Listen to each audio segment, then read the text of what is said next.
Random thoughts. In this video, I'm going to read C.W. Hobley's book, Bantu, Belief and Magic. And in this part, he explains something that I've heard or I've seen being captured in very many historical books, but I've never read a document where it comes from the British themselves. And remember, Hobley was a British administrator. He came to Kenya in 1890s and he became an administrator up until 1920s. At some point, he was a provisional commissioner. That's a very high office in the colonial administration, or was a very high office in the colonial administration. At some point, he worked in Western Kenya, and then he came to Central Kenya.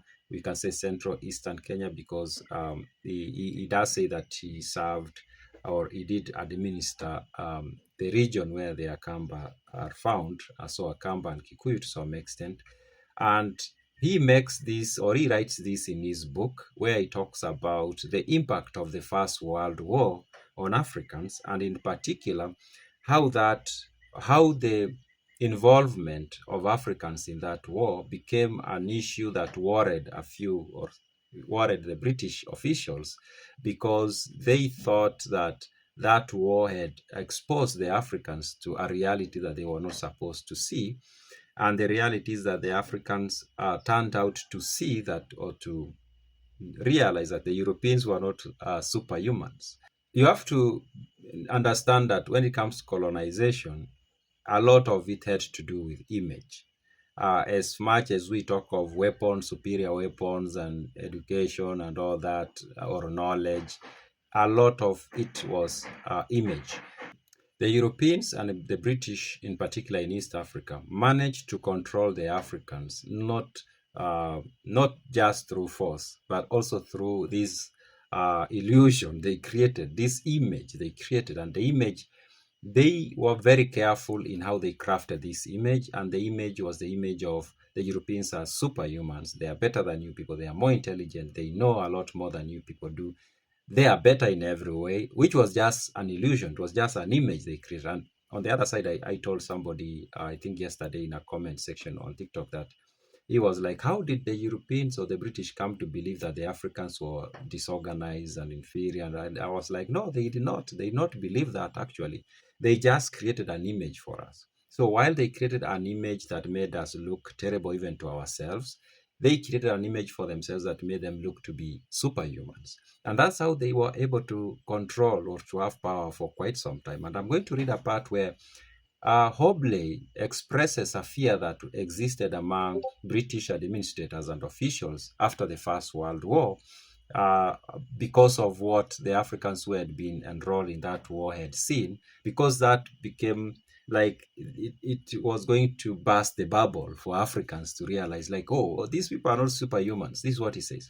In a campaign of this character, where troops of mixed races are employed, he's talking about the First World War, the close contact between black and white is an undesirable and an unavoidable feature.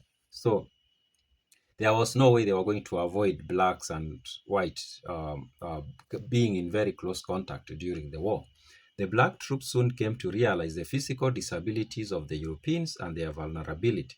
They saw Europeans shot down and even bayoneted by enemy black soldiers. They realized that very few Europeans were crack shots. They noted the inferior marching capacity of the white man, his inability to find his way about in the bush and unaccompanied by a native guide. And in some cases, they even saw that the courage of the white was not greater than that of the black. After all this, can it be wondered that the prestige of the white race has suffered in the war?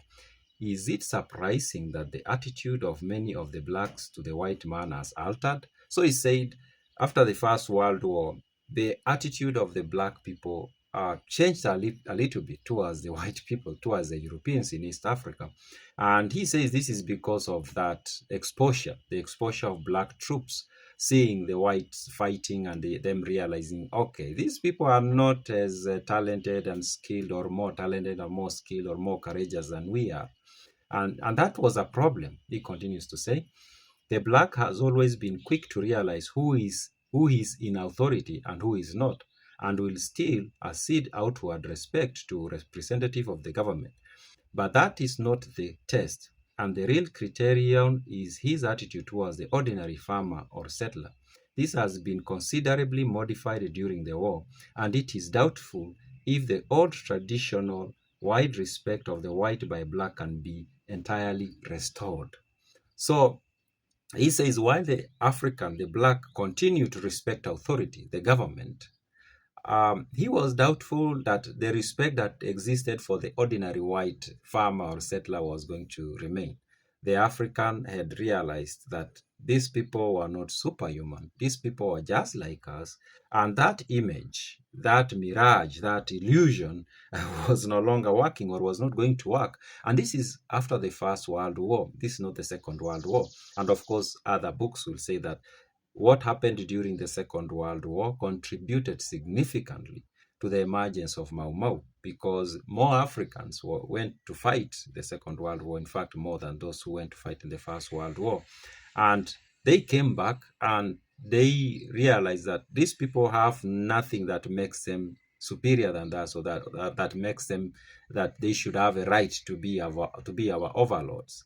Yeah, so this is what he talks about. And as I've said, when it came to colonization, yes, there was power, there was knowledge, but there was also image. Image was critical in holding up colonial administration. The British and the Europeans in general depended so much on the black people believing that they were inferior to the white people. Unfortunately, those feelings still exist on both sides. Even today, I believe that many Europeans still would really like for Africans to see them as superior to them. And unfortunately, on the African side, there are so many people who actually, I call it at this point that it's become internal, that they believe that a European is a superior human being to them. Unfortunately, those feelings exist, which is very, very unfortunate. And the Europeans were, and there are other parts of this book, in fact, where he talks about it. The Europeans were so worried about that image cracking. They were so worried. They were so worried about that image cracking. Yeah, so those are my random thoughts.